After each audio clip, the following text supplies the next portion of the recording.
today we're doing something completely different. Forget the big picture stuff, the geopolitics or complex AI. Right. We're going microscopic. We've got this stack of sources, and they look, well, deceptively simple, just transcripts of everyday English chats, you know? Yeah, checking into a hotel, fixing a paper jam, that sort of thing. Exactly. But these aren't just like language exercises.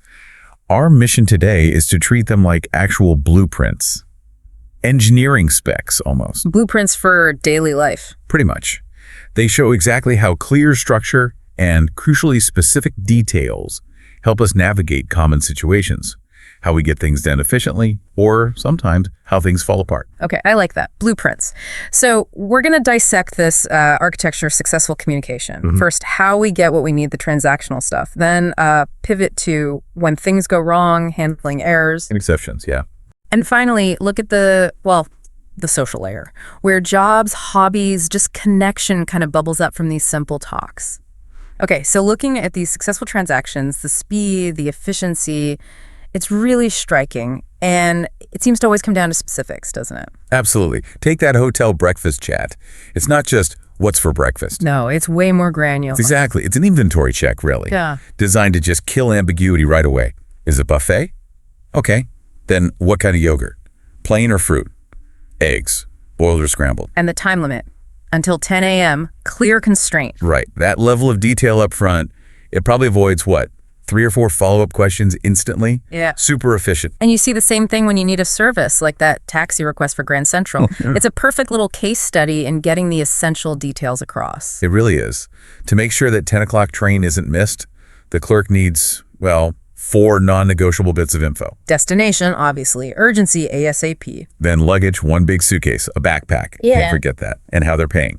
Credit card. If any one of those is fuzzy, the whole thing could just stall or fail completely. Precisely. And this clarity, this structure, becomes even more vital when you're diagnosing a problem, like the air conditioning issue in room 307. Ah, yes, the non-working AC. The front desk dialogue follows this, like almost clinical 4-step flow. Okay. Step 1, reports the symptom. It's very warm, specific. Step 2, the standard diagnostic check. The classic, did you try turning it off and on again? Which, let's be honest, can be frustrating for the customer. No, definitely, but necessary, right? Absolutely necessary. Yeah. It screens the issue immediately. It limits the cognitive load on the support person. If that fails, then they move. Right. Step 3, immediate mitigation. Offering a fan, something to help right now. And then step 4, the contingency plan. Technician, maybe a new unit, or even a different room.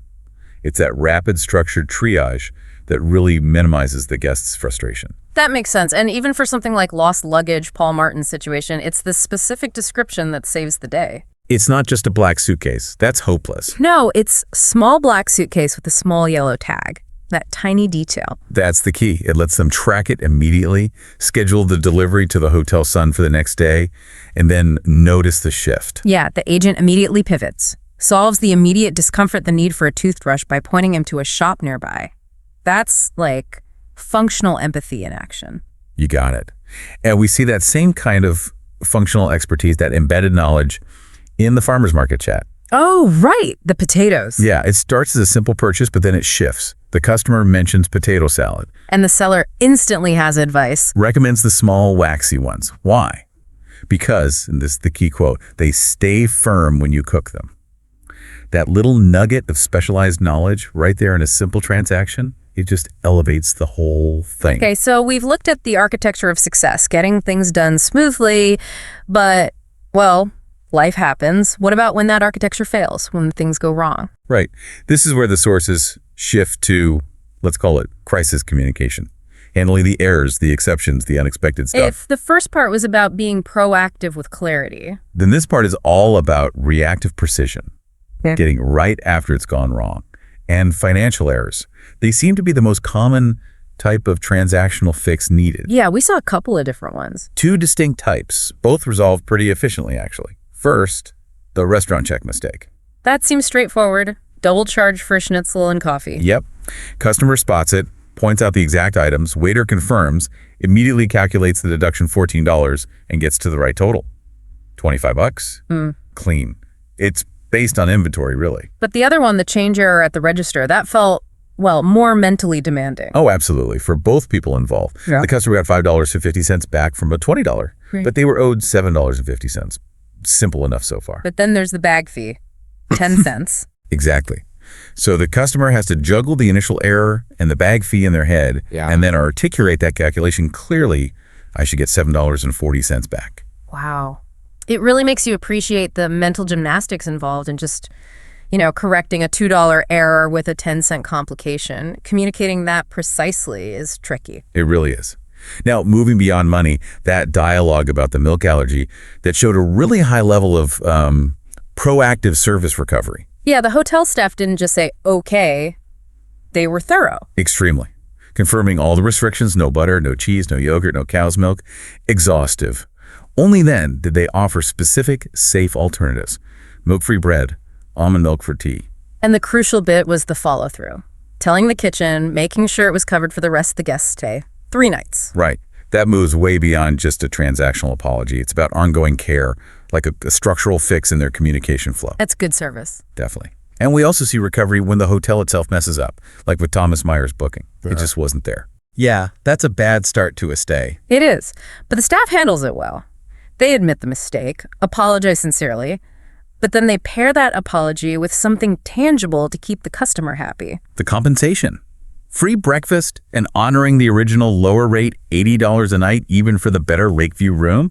That works. It shows good service recovery principles. And look, even with the simplest technical glitch, the printer jam, the fix is totally procedural. It hinges on precise step-by-step instructions. Open the right panel, pull the paper out, slowly. Yes, slowly. Critical detail, then close the panel, boom, fixed. So whether it's a complex allergy, a missing booking, or just a stuck piece of paper. Precise instructions, clear communication, that's the universal solvent for these everyday problems. Okay, so once the transaction's done or the problem's fixed, or maybe even while waiting, these conversations often seem to, well, deepen a bit. You start to see the people behind the transaction. Exactly. That social layer emerges. And the sheer variety of jobs and interests that pop up in these simple chats is actually pretty surprising. It really is. We met, a programmer, a musician, a high school math teacher, A food photographer, an architect, a baker, nurse, construction worker, chef. Quite a list. And what's interesting is how often these identities, their jobs and hobbies, are kind of framed in terms of finding balance. That's a great observation. Like, the programmer works with logic all day, right? So they take a painting class. Yeah. Creative outlet. Or the engineer, another logical job, who cycles on weekends. Why? Because it helps them think. The hobby isn't just fun, it feels like a necessary counterpart to the job. An emotional pressure valve, maybe. And these dialogues also show simple communication, solving those tiny domestic conflicts pretty smoothly. Take the classic, whose turn is it to do the dishes? Ah, yes, the eternal struggle. But here it's diffused instantly. How? By appealing to an objective external source. Checking the chore chart on the fridge. Simple. By externalizing it, they take the personal blame or emotion out of it, and that allows them to immediately pivot to teamwork. Hey, if I help you dry, we'll finish faster. That's a neat little blueprint for collaboration right there. Shifting from blame to partnership. And you see a similar kind of low-risk negotiation when they're making Saturday night plans. Right. One person's tired, the other wants excitement. A common dilemma. The solution isn't some big final decision. It's a small test, a low-stakes probe. Just call the new Greek place first. See if they can get a table. Exactly. If it works, great. Problem solved. If not, no big deal. They have an easy out, a backup plan. It's an efficient way to resolve those competing feelings without a major discussion. That feels very practical. And maybe the most vivid example of just instant connection, instant rapport is that sunrise jog dialogue. Oh, yeah. The teacher and the photographer. Yeah. Strangers. Total strangers.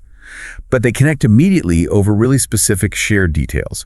The path lengths 5K along the lake, the quiet of the morning, their different routines. It's those little micro details about their lives in this specific place that creates this surprisingly strong link. It goes way beyond just generic small talk. It really does. And even their planning for that Italy trip.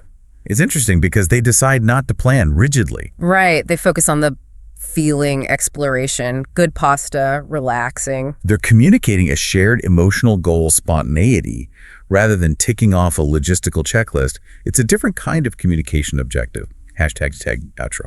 So after this deep dive into the microscopic world of everyday talk, what's the big takeaway? What's the unifying thread here? Well, I think it's clear that successful daily communication, especially the transactional kind, really leans heavily on being specific with requests and super clear when describing problems. Specificity and clarity, got it. But there feels like there's something more going on too. I think there is. The final synthesis for me is this. The effectiveness isn't just about speed or efficiency. When people are specific ordering eggs, describing that lost suitcase with the yellow tag, it actually minimizes the other person's cognitive load. Makes it easier for them to process and help. Exactly. Which creates immediate trust, a kind of psychological safety. Oh. And that transactional efficiency, that smooth functioning, creates the space needed for the social layer to emerge. So the efficiency enables the connection. Precisely. The shared details about jobs, hobbies, local tips that builds the rapport, the connection. You see that interplay in almost all these conversations. Yeah. Transactional clarity paving the way for social warmth. That makes a lot of sense. Okay, so the core takeaway is that blend. And let's circle back to that farmer's market example one last time. The potato The salad. potato salad. The seller shared that vital piece of hidden knowledge. Waxy potatoes, stay firm, they're essential. It's specialized expertise right there in a casual chat. So here's something to think about. As folks go about their day, what other specialized, specific bits of knowledge about their job, their city, maybe just their home routine, do they encounter or use without even realizing how absolutely vital it is, how crucial it is for making daily life actually work smoothly? Go notice the hidden expertise. It's embedded everywhere, even in the most mundane conversations happening all around.